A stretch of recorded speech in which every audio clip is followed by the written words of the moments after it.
Almost 1 week after the Ministry of Public Infrastructure prohibited public transportation providers from carrying more than half of the licensed amount of passengers, it was business as usual at the bus parks around the city on Monday. When Nightly News visited the various bus parks, what was observed was a drastic reduction in the number of minibuses and hire cars operating from the various bus parks in Saybrook, Georgetown vicinity. The buses who were still in operation were clearly still carrying the normal load of 14 persons.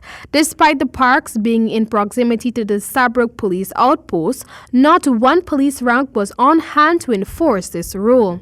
Divisional Commander of Region 4A, Philip Ozor, told this newscast that the police have not received any complaints from commuters. He urged passengers to make reports of operators found in breach of the new order to their nearest police station or call the police hotlines on 227-1149 or 227-1270.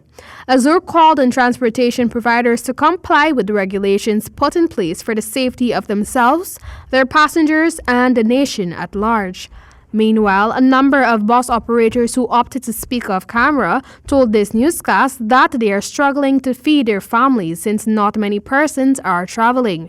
Many opined that despite the reduction in gas prices, it is hard for them to carry only 7 passengers. Meanwhile, some Route 41 bus drivers are calling for a fare increase to be approved to offset the sting of only being allowed to carry half the prescribed load of passengers.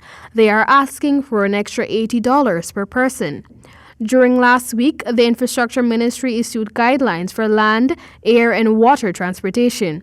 Persons found in contravention of the guidelines could face penalties including revocation of licenses, a fine of up to $1 million, and 6 months imprisonment. The order was a protective measure for both operators of public transportation and commuters by ensuring social distancing is maintained in the usually overcrowded vehicles.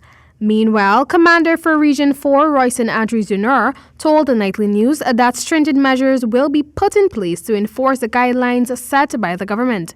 He stated that while he is not too keen on emptying buses and leaving passengers stranded, he will ensure that the conductor's name and other information of errant bus operators are recorded so that they will face necessary penalties. Ozor warned public transportation operators of the possible implications of their actions. Police intend to deal sternly with the errant drivers and conductors of these minibuses, since it not just flouts the order, but also endangers the public health and by extension the police's health.